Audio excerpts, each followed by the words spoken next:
दीनदयाल नाम का एक बूढ़ा किसान था। दीनदयाल बूढ़ा होने के बावजूद खेत में दिन भर मेहनत करता। कभी कभी दीनदयाल की मदद उसकी पत्नी बरखा किया करती।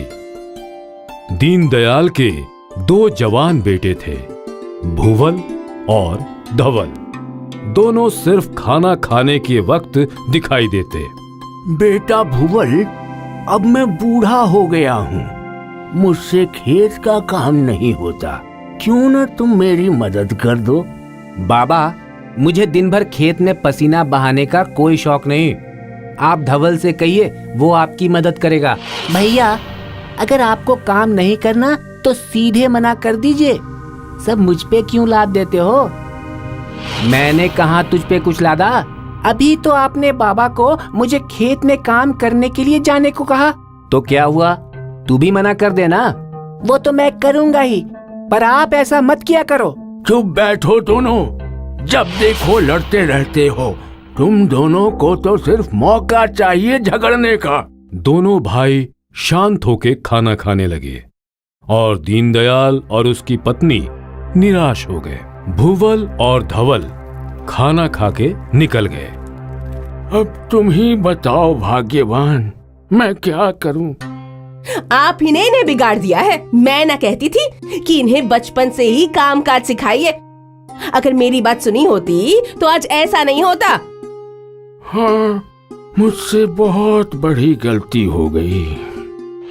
अब जब तक बन पड़ेगा हम इन्हें पाल लेंगे, फिर तो ये अपनी रोटी खुद ही ढूंढ लेंगे। शायद। दीनदयाल और उसकी पत्नी अपने दोनों बेटों को लेकर निराश थे।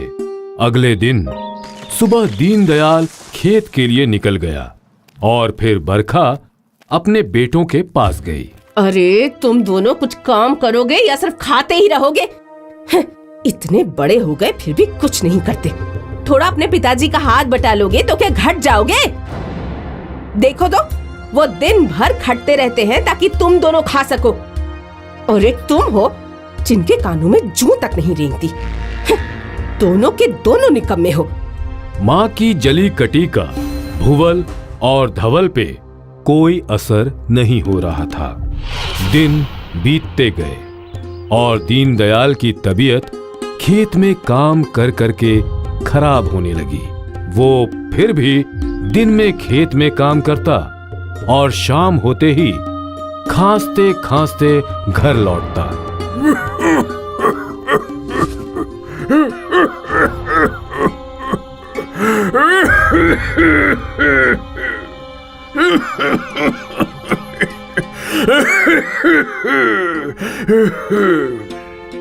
अपनी तबीयत का ख्याल रखा करो। देखो तो क्या हालत बना ली है अपनी। अगर तुम ही बीमार हो जाओगे तो घर कैसे चलेगा? इतना काम मत करा करो। बरखा ने दीनदयाल को बिस्तर पर लिटा दिया और उसकी सेवा करने लगी। इस बार दीनदयाल की तबीयत बहुत खराब हो चुकी थी, पर उसे सिर्फ अपने निकम्मे बेटों की चिंता सता रही थी। वो सोचता, अगर मुझे कुछ हो गया तो ये दोनों क्या खाएंगे? इन्हें तो खेती भी करना नहीं आता। मेरी तबीयत तो इनके बारे में सोच सोच कर ही ज्यादा खराब हो रही है। पता नहीं क्या होगा इन दोनों का। एक दिन बीमार दीनदयाल से मिलने उसका मित्र रामकृष्ण आया। ये क्या भाई, तुम्हारी तो तबीयत बहुत खराब है। अब उम्र भी हो गई है तो तबीयत थोड़ी तो खराब रहेगी ना। ये उम्र की वजह से नहीं, इसकी वजह है क्षमता से अधिक तुम्हारी मेहनत। अब घर चलाना तो पड़ेगा ही ना। क्यों, अब भी तुम्हारे निकट्टू बेटे काम नहीं करते? समझ गया, तुम एक काम करो। रामकृष्ण ने दीनदयाल के कान में कुछ कहा और फिर दीनदयाल के चेहरे पे मुस्कुराहट आई। फिर रामकृष्ण वहां से चला गया। दीनदयाल ने अपने दोनों बेटों को बुलाया। तुम दोनों हमेशा सोचते हो ना कि मैं खेत में इतनी मेहनत क्यों करता हूँ। तो सुनो, हमारे खेत में एक बहुत बड़ा खजाना गड़ा हुआ है। खजाना? खजाना? हाँ, खजाना। ये मुझे मेरे पिताजी ने बताया था। मैंने पूरी जिंदगी उसे खोजने की कोशिश की, पर ढूंढ नहीं सका। शायद तुम दोनों को मिल जाए। दीनदयाल की बातें सुनकर भुवल और धवल ने खेत खोदना शुरू किया। कई दिनों तक वो दोनों खेत खोदते रहे, तब भी उन्हें कुछ नहीं मिला। भैया, खजाने का कोई नामो निशान ही नहीं है। हाँ, लेकिन अब इतना खेत खोद दिया है, इसका क्या करें? तभी उनकी माँ दोनों के लिए खाना लेके आई। अब जब खेत खोद ही दिया है तो बीज भी बो दो, कम से कम अनाज ही उग जाएंगे। दोनों ने माँ के हाथों से खाना खाया और फिर खेत पे बीज बो दिए। फिर बारिश आई और उनके बीज को अंकुर फूटे। देखते ही देखते अंकुर धान में बदल गए और अब दोनों भाई अपने खेत को देख रहे थे।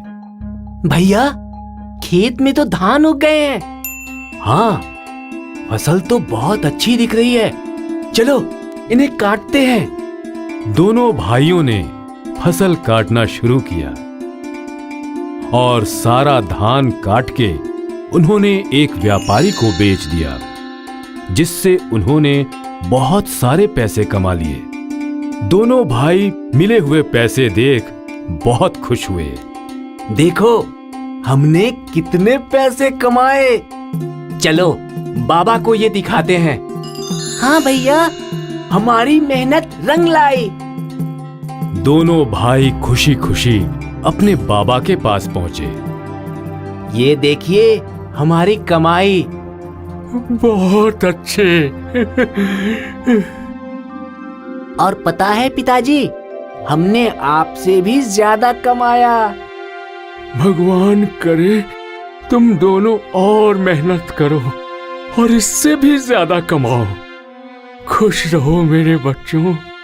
भुवल और धवल के चले जाने के बाद बरखा दीनदयाल के पास गई। पर ये चमत्कार कैसे हुआ? क्या सच में हमारे खेत में खजाना छिपा है? नहीं भाग्यवान, ये तरकीब थी रामकृष्ण की। उसने कहा था, सिर्फ धन की लालच ही मेरे निकम्मे बेटों को मेहनत के मार्ग पे ला सकती है। और वो बिल्कुल सही था। हाँ? बहुत बहुत शुक्रिया रामकृष्ण भैया का। अब उनकी बदौलत हमारा जीवन बदल गया और हमारे बेटे समझदार और मेहनती बन गए। दीनदयाल ने खजाने का लालच देकर अपने निकम्मे बेटों को मेहनत करना सिखाया और फिर भुवल और धवल मेहनत के मार्ग पे ही चलने लगे। इसीलिए कहते हैं, मेहनत का फल हमेशा मीठा होता है।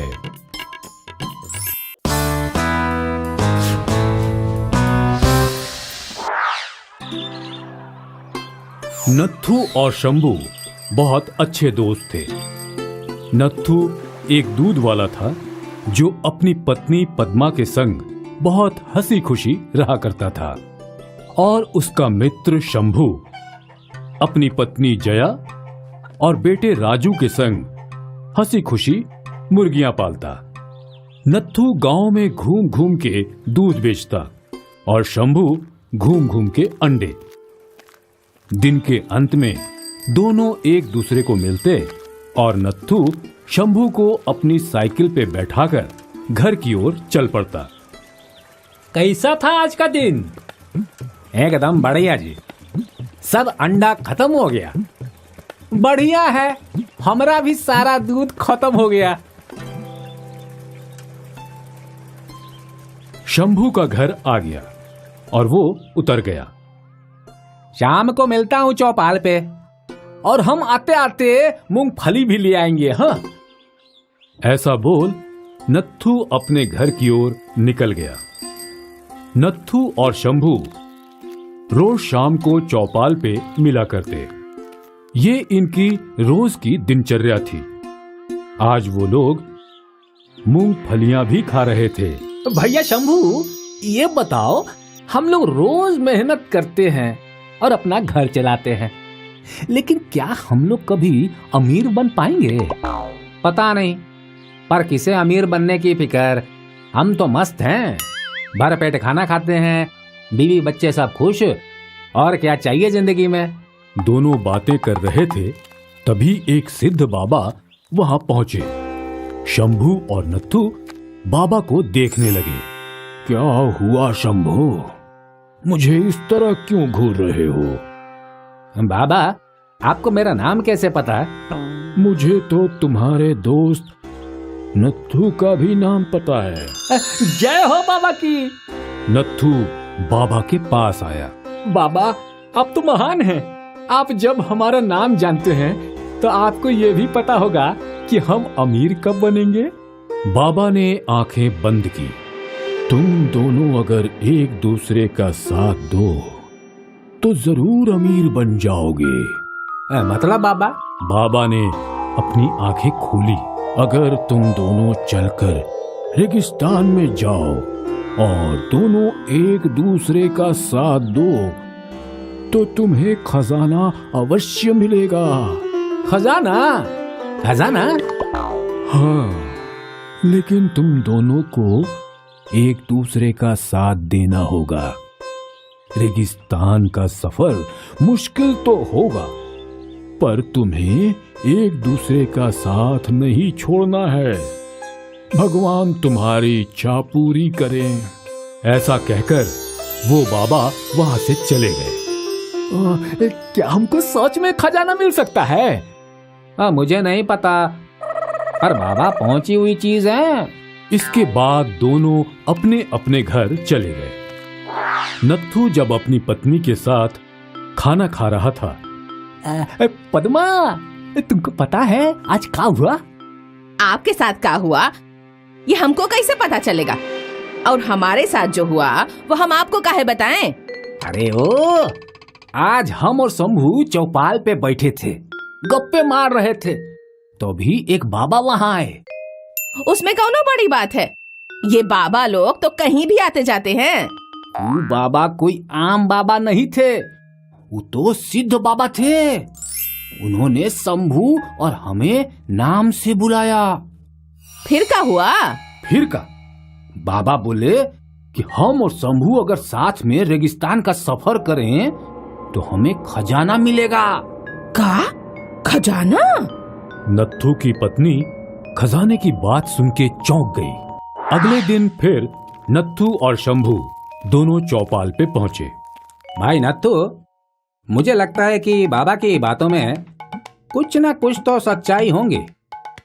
हाँ चलो, कल ही रेगिस्तान के लिए निकल पड़ते हैं। अगले दिन दोनों अपने सफर पे निकल पड़े। पूरा दिन चल चल के अब वो रेगिस्तान पहुंच चुके थे। वो फिर भी चलते रहे। 2 दिन हो गए और अब उनके पास का सारा खाना खत्म हो चुका था और पानी भी बहुत कम बचा था। शंभू ने जो थोड़ा सा पानी बचा था वो सब पी लिया। नत्थू को ये देख बहुत गुस्सा आया। उसने शंभू को एक चांटा मारा। शंभू को बहुत बुरा लगा, लेकिन उसने नत्थू को कुछ नहीं बोला और फिर रेत पे अपनी उंगलियों से लिखा, आज नत्थू ने मुझे मारा। निराश शंभू नत्थू के साथ आगे बढ़ता रहा। अगले दिन शंभू और नत्थू धीरे धीरे आगे बढ़ रहे थे कि तभी शंभू को एक पानी का तालाब दिखा। पानी, पानी, पानी, पानी। वो उस तालाब की ओर दौड़ने लगा।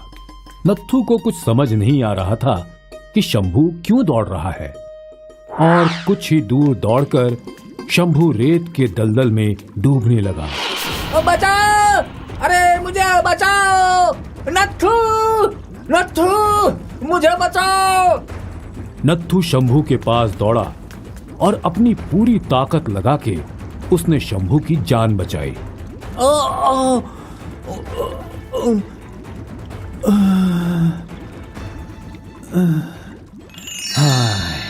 अच्छा हुआ तुम्हें कुछ नहीं हुआ।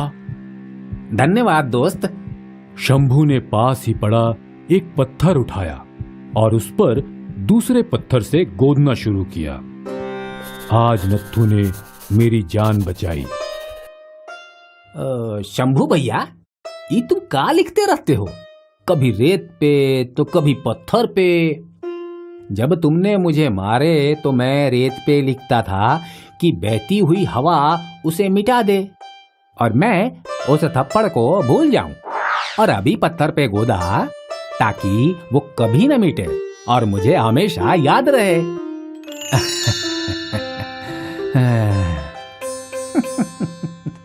नत्थू ने शंभू को गले लगा लिया और इसके बाद दोनों ने अपना सफर जारी रखा। थोड़ी और दूर चल के उन्हें रेत में एक सुरंग मिली। दोनों सुरंग में गए और उसके अंदर उन्हें एक सोने के सिक्कों से भरा कलश मिला। दोनों की खुशी की कोई सीमा न रही। इस कहानी से हमें ये सीख मिलती है कि हमें लोगों की सिर्फ अच्छी बातें याद रखनी चाहिए और बुराई को भूल जाना चाहिए। और हाँ, सच्ची दोस्ती अटूट होती है।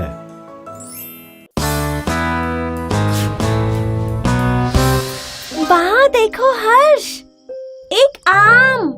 हाँ, चलो उसे तोड़ते हैं।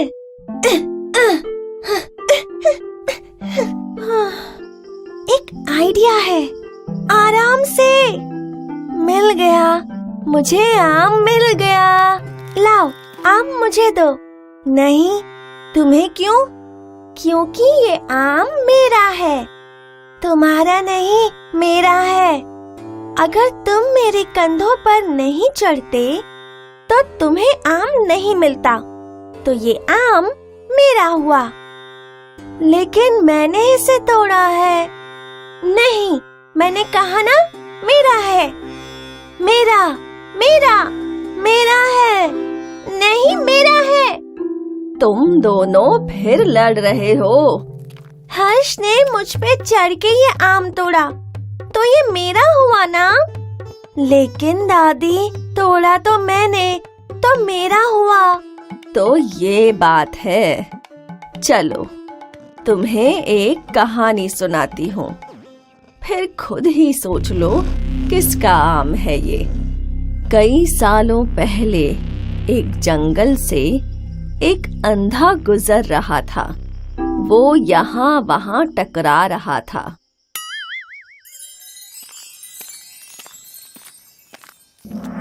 इसी जंगल में एक लंगड़ा भी था, जो बैसाखी के सहारे चल चल कर थक गया और एक पेड़ के किनारे बैठ गया।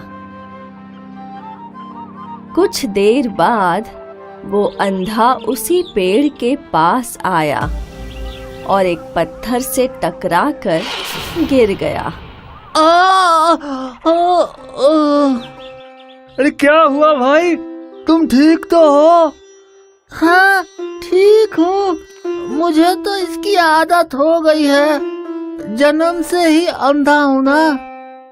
मैं भी तुम्हारी ही तरह हूँ। क्या तुम भी अंधे हो?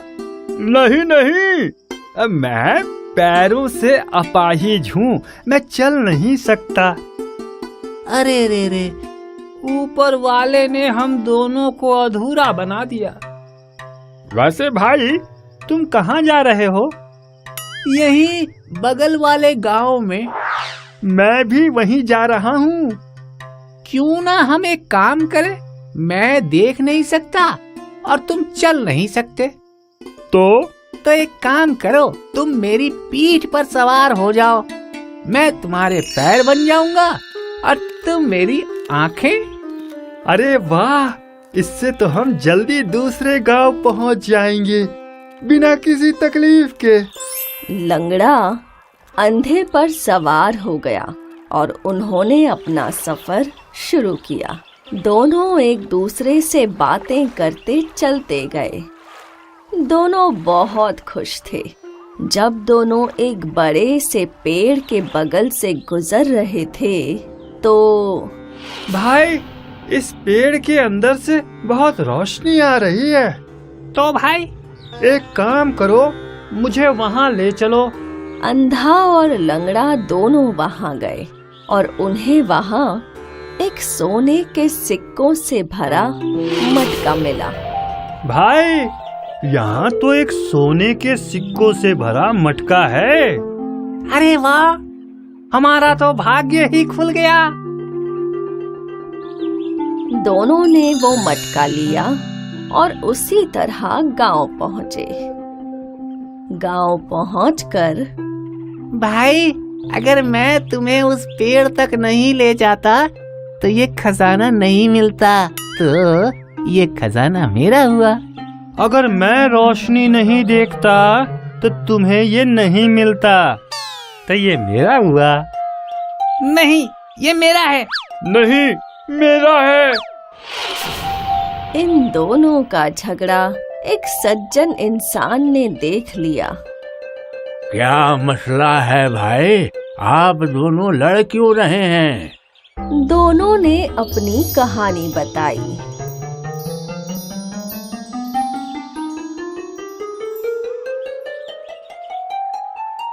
भाई, इसमें लड़ने की क्या बात है?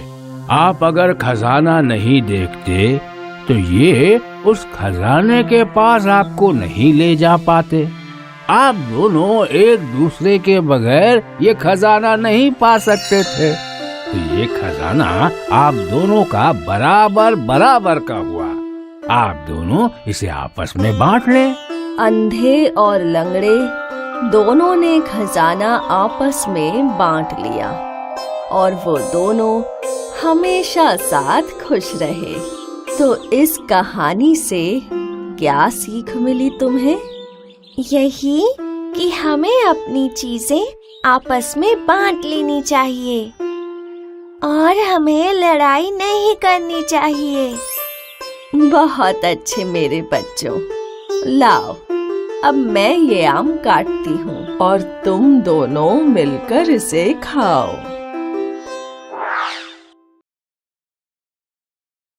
हाय, मैं हूँ शाइनी। अगर आप मुझे ऐसे ही देखना चाहते हैं तो इस वीडियो को जरूर शेयर करें और हाँ, इस चैनल को भी सब्सक्राइब करना ना भूलें।